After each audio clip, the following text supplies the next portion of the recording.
같이 하겠습니다. 가라지 속에서 자라게 하신다. 가라지 속에서 자라게 하신다. 우리가 예수 잘 믿으면 아무런 근심과 걱정이 없다고 생각하고 싶어 하고 또 그렇게 생각할 때가 참 많습니다.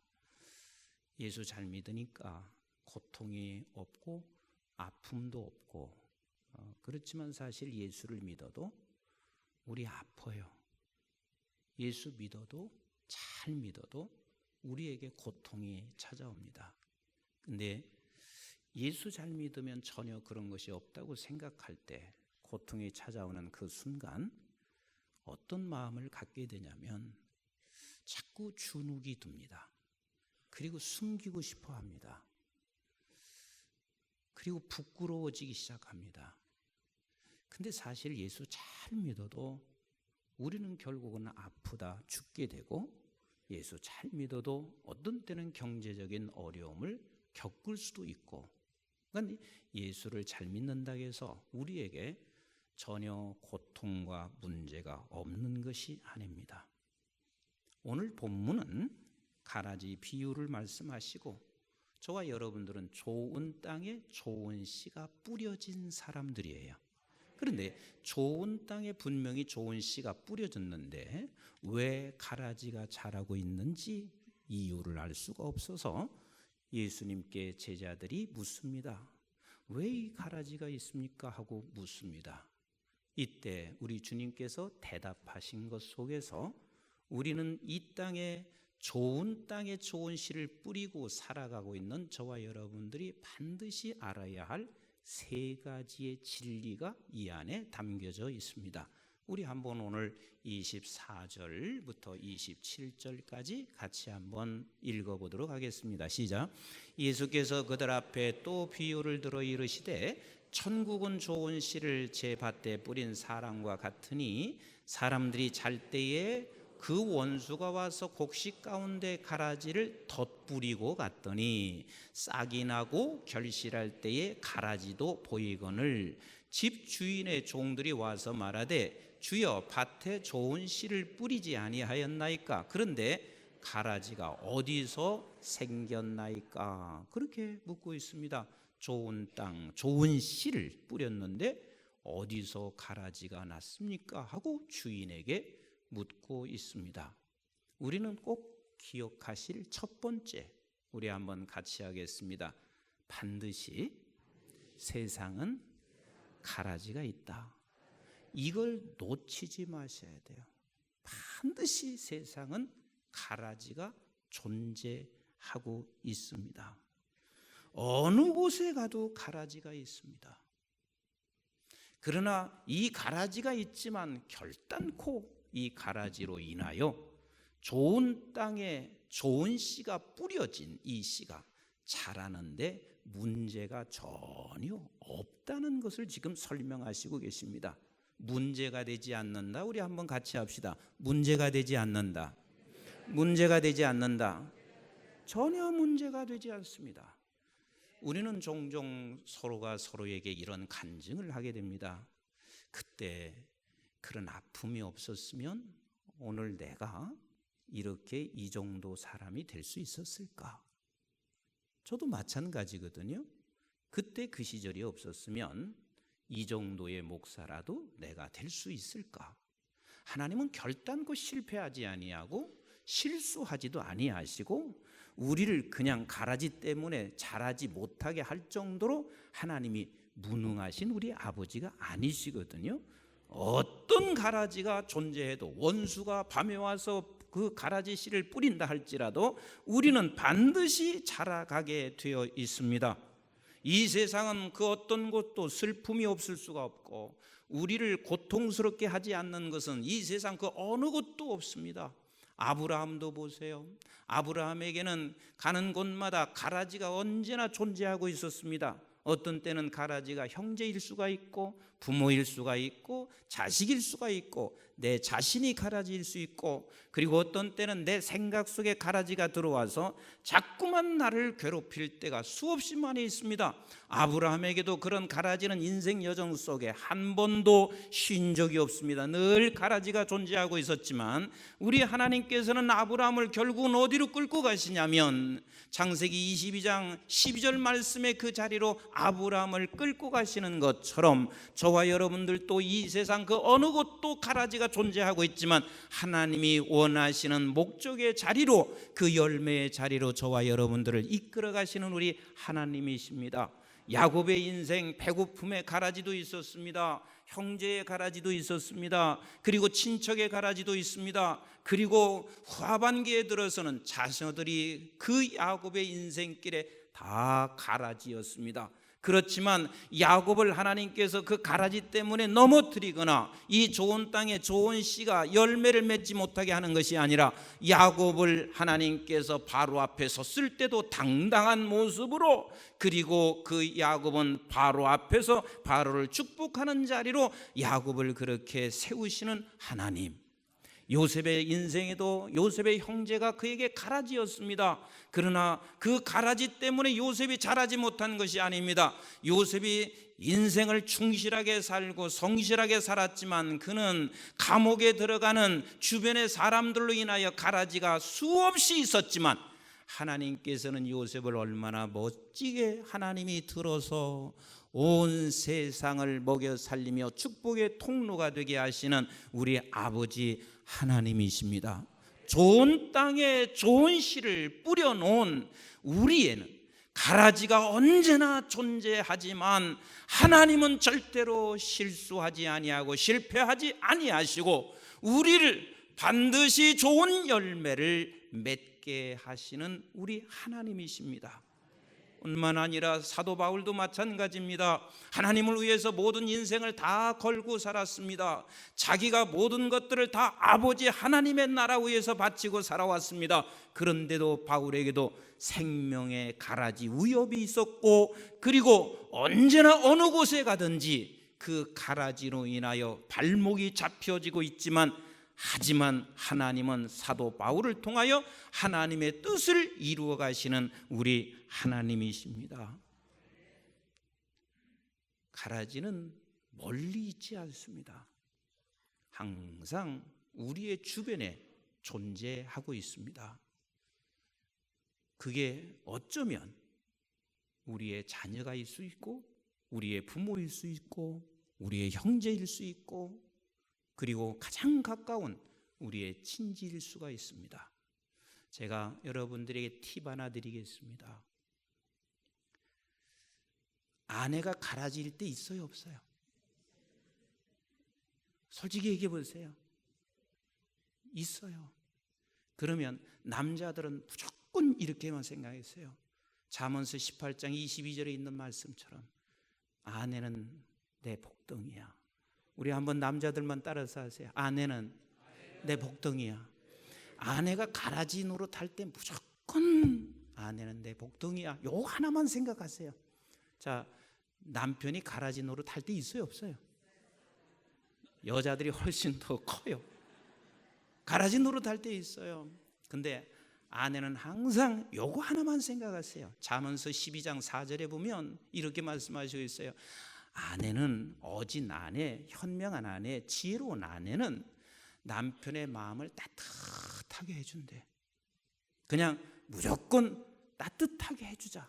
우리 한번 여성들 따라서 합시다. 따뜻하게 해주자. 따뜻하게 해주자. 왜 그 소리 하는 데는 또 적어요? 그냥 따뜻하게 해주자. 네, 남자는 여자들 가라지가 되면 어떻게 하자고요? 그냥 복덩이야. 복덩이야. 요 한 가지만 생각하고 딴 거 생각하지 마시자고요. 왜? 우리는 좋은 땅에 뿌려진 좋은 씨잖아요. 그러니까 말씀의 씨를 그때그때마다 심잔 말이에요. 근데 가장 가까이 하고 가장 나에게 힘을 줘야 할 형제가 가라지일 때가 있어요, 없어요? 있어요, 없어요? 있어요. 형제가 가라질 때는 언제나 요거 하나만 생각하시면 돼요. 잠언서 17장 6절에 형제는 꼭 위급할 때 있는 거예요. 위급할 때. 같이 합시다. 위급할 때. 그래, 어떤 보상도 형제들에게서 기대하는 게 아니에요. 성경이 기가 막히게 쓰여 있어요. 그냥 형제는 위급할 때 내가 필요한 존재가 돼주면 돼.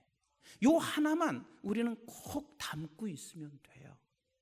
자, 부모가 가라지일 때가 있어요, 없어요? 좀 이상한 말이지만 있어요, 없어요? 왜 대답을 안 하세요? 있어요, 없어요? 있어요. 부모도 우리에게 가라지일 때가 있습니다. 그런데 그때 자녀는 요 하나만 생각하시면 돼요. 잠언서 23장 22절 25절에 하는 말씀이, 같이 합시다. 부모를 기쁘게 하고 공경하자. 요 하나만 생각하세요. 딴 거 생각하지 마시라고요. 자녀가 가라지일 때가 있어요, 없어요? 있어요, 없어요? 많아요. 많아요. 그런데 그렇게 가라지일 때 부모는 생각하는 게 잠언서 17장 6절 하나 딱 생각하시면 돼요. 뭘 생각하냐면, 그래, 부모는 자녀에게 이런 때 자랑거리가 돼야 돼. 뭐가 돼야 된다고요? 자랑거리가 되어야 돼. 그걸 우리는, 이 가라지는 멀리 있지 않아요. 언제나 가장 가까이 있는 나에게서 생각 속에 들어오고, 그리고 가장 가까이 있는 부모와 형제와 그리고 내 자식이 가라지일 때가 얼마든지 있습니다. 이런 가라지일 때마다 우리는 이 가라지는 반드시 존재하는 것이지, 이건 없어야 되는데 왜 내게 이렇게 원통하게 이런 가라지가 있나? 이렇게 생각하면 못 살아요. 살 수가 없어요. 같이 합시다. 가라지는 존재한다. 이게 진리예요. 진리란 말이에요. 이게 진리인데 우리는 이 진리를 왜 벗어나려고 하냔 말이에요. 그렇다고 해서 가라지가 있어서 좋은 땅에 좋은 씨를 뿌려진 우리에게 자라지 못하느냐? 전혀 그렇지 않습니다. 실수하지 아니하시는 우리 하나님, 반드시 자라가게 하시는 우리 하나님이십니다. 첫 번째 뭘 기억하자고요? 반드시 가라지가 존재한다. 같이 합시다. 가라지가 존재한다. 어떤 분 그러시는데 제가 마음이 참 기뻤어요. 암이 있는데 자기는 그냥 암하고 줄기신데, 줄기인데 그냥 내 몸에 암이 있구나 하고 그냥 줄기인데요. 그래서 내가 들으면서 참 현명하다.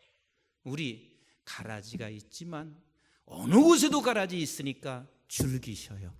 아멘. 두 번째 기억할 것은, 같이 합시다. 가라지를 뽑지 마라. 절대 뽑지 말라고 말씀하시고 있어요. 28절과 29절을 같이 한번 읽어봅니다. 시작. 주인이 이르되 원수가 이렇게 하였구나. 종들이 말하되 그러면 우리가 가서 이것을 뽑기를 원하나이까. 주인이 이르시되, 시작. 가만두라. 가라지를 뽑다가 곡식까지 뽑을까 염려하노라. 가라지 뽑지 말라고 주님은 말씀하시고, 뽑지 말래요. 여기서 뽑지 말라는 것은 두 가지로, 사람들이 두 가지로 뽑습니다. 어떻게 뽑냐면, 내가 끝까지 싸워서 이것을 뽑는다고 하다가 지가 쓰러져. 세상 사람들은 그렇게 해요. 세상 사람들은요, 자기 힘과 자기 능력을 의지해서 이 가라지를 반드시 뽑아내려고 해요. 하만이 그렇게 하다가 지가 죽잖아요. 세상 사람들은 다 그렇게 합니다. 그러나 하나님의 사람들, 좋은 땅에 좋은 씨가 뿌려진 사람들은 가라지를 절대로 뽑지 말라. 이것이 진리라는 사실을 놓치지 마셔야 돼요. 그러면 뽑지 않는 방법을 세상 사람들은 이기는 방법, 막 이겨, 힘으로 이기려고 해. 그런데 또 하나님의 사람들은 어떤 방법을 쓰냐? 피하려고 그래. 피하려고 그래. 근데 피하는 거나 이기려고 하는 거나 매우 어리석은 거예요. 왜? 피해도 저쪽으로 가면 뭐가 있어요?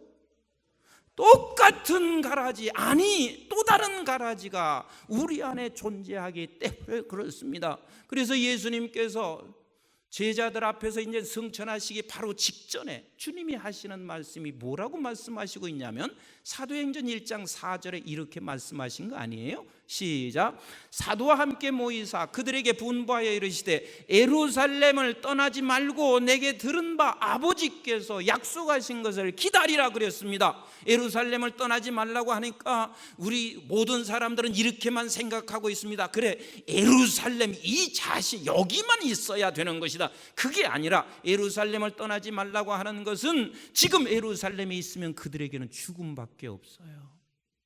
예수님께서 얼마 전에 이 예루살렘에서 예수 그리스도가 십자가에 달려 죽으시는 것을 두 눈으로 똑똑히 보았습니다. 그리고 예수 그리스도께서 얼마나 처참하게 죽어가시는 것을 그들은 보았습니다. 그래서 예수님을 따라서 살게 되면 반드시 저들도 함께 이렇게 죽을 수밖에 없다는 사실을 저들이 알까요, 모를까요? 알까요, 모를까요? 알아요. 저들은 죽음의 가시가 그 앞에 지금 내 눈앞에 있다는 사실을 너무나 잘 알고 있습니다. 그런데 우리 주님께서는 말씀하시고 있습니다. 너 거기 떠나지 마. 너 거기 피하지 마. 왜? 너 예루살렘을 이 죽음의 가시를 피한다고 해서 네가 딴 곳에 가면 그것이 없는 줄 아느냐? 아니야. 그것도 여전히 존재하고 있기 때문에 떠날 필요가 없어. 그럼 무엇을 하나님이 약속하시고 있냐면 너는 성령을 내게 너에게 부어주리라고 약속하시고 계세요. 네가 성령을 받은 후에 떠나라는 거요. 그래서 사도행전 1장 8절에 뭐라고 말씀하시고 계세요? 시작. 오직 성령이 너에게 임하시면 너희가 권능을 받고 예루살렘과 온 유대와 사마리아와 땅끝까지 이르러 내 증인이 되라. 그때 떠나라는 이야기예요. 네가 지금 떠난다고 해서 가시가 없는 게 아니야. 또 다른 곳에 가시는 기다리고 있으니 너는 그곳에서 성령을 사모하고 성령을 기다리라. 그래서 저들이 성령을 정말 기다리고 너무 사모하기 때문에 간절하게 하나님 앞에 기도하기 시작했습니다. 사도행전 1장 14절부터 한번 같이 봅니다. 시작. 여자들과 예수의 어머니 마리아와 예수의 아우들과 더불어 마음을 같이하여 오로지 기도에 힘쓰더라. 왜? 지금 가라지를 피할 수도 없고 가라지를 뽑아낼 수도 없고 그런 힘도 없고 능력도 없어요. 그런데 여기서는 떠난다고 해서 내가 또 다른 곳에 가라지가 없는 것이 아니기 때문에 성령을 사모할 수밖에 없고 오로지 기도에 힘쓰더라. 15절 시작. 모인 무리의 수가 약 120명이나 되더라. 그때 베드로가 그 형제들 가운데 일어서서 이르되 형제들아, 성령이 다윗의 입을 통하여 예수 잡은 자들의 길잡이가 된 유다를 가리켜 미리 말씀하신 성경이 응하였으니 마땅하도다. 거기서 성령이 임하셔서 예수 그리스도께서 죽으신 것에 대하여 다윗에게 통하여 말씀하신 것이 성경에 응하게 하셨다는 것을 뭐 했어요? 깨달았습니다. 알게 됐습니다. 성령께서 깨닫게 해주셨고 성령께서 알게 하셨습니다. 얘야, 거기서 지금 이 가라지들 원수들이 지금 예수님을 잡은 것이 저 원수가 이긴 것이 아니라 성경이 응했다는 사실을 깨달았어요. 담대해지기 시작했습니다. 두려워지지 않기 시작했습니다. 그 담대함과 두려움을 다 물리치고 그 이후에야 그들은 세계 곳곳을 향하여 나갈 수 있었다는 사실을 우리는 놓치지 않아야 합니다. 제가 지난 월요일 날 그 상주에서 목선협이라고 목회자 선교사 협의회 목사님들이 이제 함께 집회를 하게 됐어요. 그래서 이제 저녁에 제가 이제 집회를 인도하러 갔는데 초교파로 모였는데 목사님들이 한 1,000명 정도 모이셨어요. 참 얼마나 행복한지 모르겠더라고요. 목사님들이 모이셔서 그렇게 기도하시고 뜨겁게 찬양하시고 우리 한국 교회 이렇게 이런 분들이 계시구나, 살아있구나. 사실은 근자에 제가 많이 그냥 마음이 아프거든요.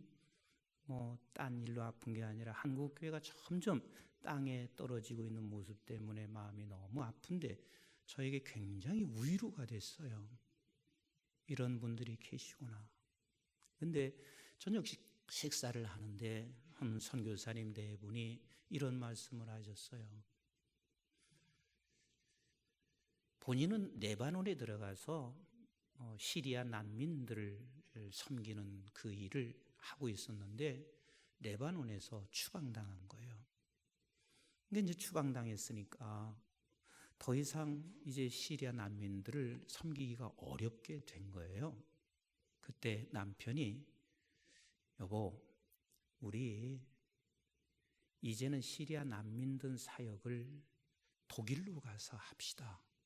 독일의 시리아 난민이 굉장히 많이 있으니까 굳이 우리가 레바논에서 이제 추방까지 당했었는데 거기 굳이 거기 머무르려고 했을 필요도 없고 독일로 갑시다. 그러니까 이 부인이 그래도 우리 조금 기도해 봅시다. 그리고 기도하고 나서 남편에게 이렇게 말을 한 거예요. 독일에는 우리 아니어도 할 사람들이 많이 있는데, 그런데 시리아 난민이 레바논만 있는 게 아니라 터키와 그 국경선에 수없이 지금 난민들이 있는데 거기는 생명의 위협도 있고 그래서 아무도 가지 않고 있으니 우리 그곳으로 갑시다. 얼마나 강력하게 그렇게 제안을 하는지. 그래서 독일 가는 것을 그냥 포기하고 그 터키 국경지대인 난민 속으로 들어가서 지금 사역한다. 이 이야기를 저녁 식사하면서 듣는데 그렇게 또 행복할 수가 없어요. 한국에 이런 분들이 계셔서 우리 한국교회는 아직도 하나님께서 버리지 않으시고 이 민족을 하나님이 버리지 아니하시는구나. 그런 생각이 제 안에 늘 다가왔습니다. 우리가 이 가시를 뽑는 거, 내가 이기려고 할 것도 아니고 내가 거기서 피하려고 하지 마시고 끝까지 우리는 피할 곳이 어디냐면 같이 합시다. 지성소로 피하라. 지성소로 피하라. 여러분, 아브라함이 어린 시절에는 아브라함이 믿음의 발걸음을 내딛고 초창기에는요 애굽에 가니까 먹을 게 없어요. 그래서 배고픔이 가시요. 이 배고픔을 피하기 위해서 어디로 갔나요? 어디로 갔나요? 애굽으로 갔단 말이에요. 근데 애굽에 가서 더 큰 가시가 그에게 찾아왔어요. 그 큰 가시가 뭐냐면 아내 뺏길 뻔한 거예요. 차라리 며칠 굶고 말지 아내 뺏길 뻔했으니 이게 얼마나 안타까운 일이에요. 그래도 하나님께서는 아브라함을 절대로 버리지 아니하시고 그 아내를 다시 하나님이 찾아주시는 좋으신 우리 하나님이세요. 그러나 아브라함에게는 그곳에 가도 더 큰 가시가 있었단 말이에요. 나오미의 가정도 마찬가지 아니겠어요? 우리 거기는 한번 읽어볼까요? 룻기서 1장을 한번 같이 읽어보실래요? 시작. 사사들이 치리하던 때에 그 땅에 뭐가 들었어요? 뭐가 들었어요? 흉년이 드니라. 흉년이 들었어요. 우리는 흉년이라는 이 가시, 이 흉년이라는 가시 때문에 절대로 그걸 뽑아내려고 내가 힘쓸 수도 없고 내가 피하지도 않고 우리 교인은 모두가 다 그리 되시기를 주의 이름으로 축복합니다. 흉년이 들어서 그가 지금 이 가시 때문에 뽑을 수는 없다는 사실을 알고 피하고 있어요. 시작. 유다 베들레헴에 한 사람이 그의 아내와 두 아들을 데리고 어디로 갔어요? 모압 지방에 가서 거류했다. 모압 지방으로 피했어.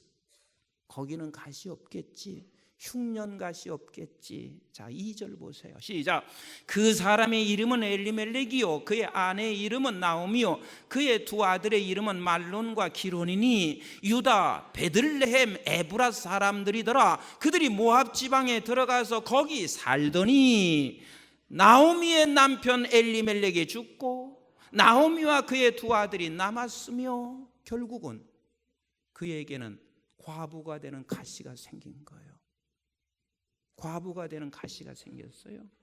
그 다음에 보세요. 14절 시작.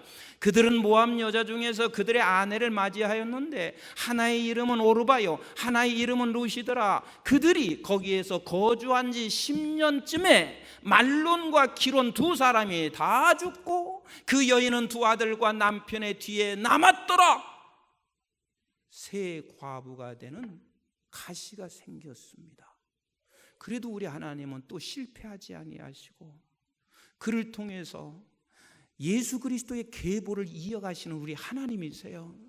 제가 이 이야기를 하고 있는 것은 어느 곳에 가도 가시는 있는 것이고 그러되 내가 그 가시를 뽑으려고 할 필요가 없다 그 말입니다. 우리는 가시가 있을 때 어디로 우리는 피하라? 지성소로 피하라. 지성소로 피한다는 말이 뭐예요? 기도하러 나가라. 기도하러 나가라. 제가 이런 얘기는 잘 하고 싶지 않은데 이런 얘기하면 성도들이 또 되게 신나해요. 나도 집사람하고 가끔 가다가 나도 집사람에게 가시가 될 때 있지만 집사람이 진짜 가시 될 때 있어요. 어쩌면 좋아요. 근데 내가 훨씬 힘도 세잖아요. 그리고 힘보다도 목소리가 크잖아요.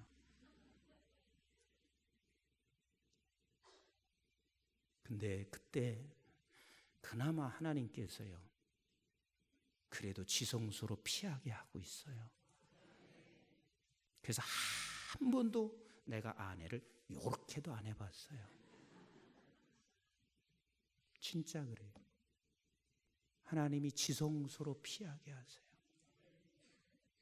곧장 우리는 아버지 앞에 기도하는 그 길밖에는 없더라고요. 아멘이신가요? 그래서 우리는 가라지를 뽑으려고 할 것이 아니라 어디로 피하자? 지성소로 피하자. 지성소로 피하자. 그래서 빌립보서 4장 6절로 7절은 이렇게 우리에게 말씀하시고 있는 거 아니겠어요? 시작. 아무것도 염려하지 말고 다만 모든 일에 기도와 간구로 너의 구할 것을 감사함으로 하나님께 아뢰라. 그리하면 모든 지각이 뛰어난 하나님의 평강이 그리스도 예수 안에서 너의 마음과 생각을 지키시리라. 아멘이신가요? 우리는 가라지를 내가 뽑지 말래요. 뽑지 말아라. 너는 무조건 지성소로 피하거라. 하나님께서 너에게 평강을 허락해 주시고 그래서 우리를 마음과 생각을 지켜주시는 우리 하나님이십니다. 마지막 세 번째입니다. 따라서 합시다. 반드시 심판이 있다. 반드시 심판이 있습니다. 마지막 반드시 열매를 맺는 그 심판이 우리에게 있다는 사실을 성경은 말해주고 있어요. 우리 30절 같이 한번 읽어봅니다. 시작. 둘 다 추수 때까지 함께 자라게 두라. 추수 때에 내가 추수꾼들에게 말하기를 가라지는 먼저 거두어 불사르게 단으로 묶고 곡식은 모아 내 곡간에 넣으리라 하리라. 이 날이 온단 말이요. 반드시 심판이 있단 말이에요. 우리 예수 그리스도께서 이 세상의 가라지 속으로 들어오셨습니다. 가라지가 존재했고 그 가라지는 우리 예수 그리스도를 원수들은 끊임없이 예수 그리스도를 죽이는 자리까지 가고 있습니다. 예수님이 힘이 없으신가요? 예수님이 능력이 없으신가요? 힘도 능력도 다 가지고 계신 우리 주님이었습니다.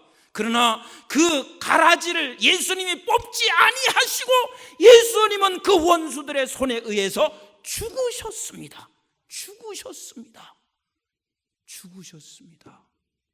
그때 죽으시는 그 순간 이 세상의 심판이 온 겁니다. 우리에게는 영원한 천국을 소유하는 그 좋은 땅에 좋은 열매를 뿌려지는 사람이 우리에게 있었고, 또 저 원수들은 이제는 영원히 죽음 가운데 몰아넣는 그러한 심판이 그 자리에 있었습니다. 우리 예수님은 그 심판을 눈앞에 보고 그 가라지를 뽑지 아니하고 죽어 가셨습니다. 예수님이 죽으셨지만 우리 주님은 거기서 다시 부활하십니다. 주님만 부활하시는 것이 아니라 저와 여러분들을 이렇게 영원한 생명의 자리로 인도하셨던 우리 주님이십니다. 아멘이신가요?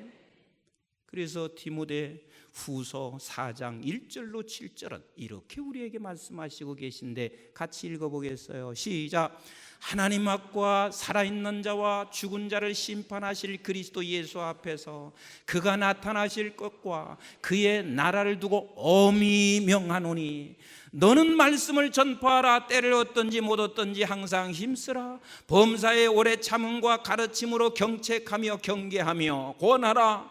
때가 이르니 사람이 바른 교훈을 받지 아니하며 귀가 가리워서 자기의 사욕을 따라 스승을 많이 두고 또 그 귀를 진리에서 돌이켜 허탄한 이야기를 따르리라. 그러나 너는 모든 일에 신중하여 고난을 받으며 전도자의 일을 하며 내 직무를 다하라. 전제와 같이 내가 벌써 부어지고 나의 떠날 시각이 가까웠도다. 나는 선한 싸움을 싸우고 나의 달려갈 길을 마치고 믿음을 지켰으니 이제후로는 나를 위하여 의의 면류관이 예배되었으므로 주 곧 의로우신 재판장이 그날에 내게 주실 것이며 내게만 아니라 주의 나타나심을 사모하는 모든 자에게 도니라. 아멘이신가요? 그날이 있습니다. 제가 말씀을 준비하고 이런 마음을 하나님이 강하게 주셔서 우리 성도들에게 함께 이 마음을 같이 갖고 갔으면 좋겠어요. 우리는 이 세상에 보내진 곳, 여기는 가라지가 어느 곳에든 있습니다. 강남에 가도 있어요. 부러워하지 마시라고요. 강북에 가도 있어요. 아멘이신가요? 그러나 그 가라지를 뽑으려고 하지 말아라. 지성소로 피하라. 죽기까지 내가 피해 있으라. 하나님은 반드시 심판의 날, 결실의 날이 올 것이다. 그래서 우리는 하늘로부터 보내진 천사로 살았으면 좋겠어요.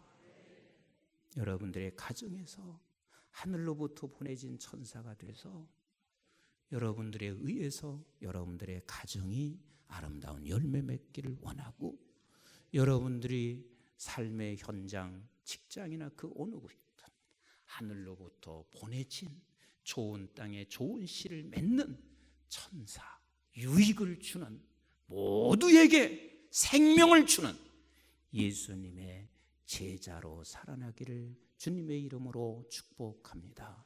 기도하겠습니다.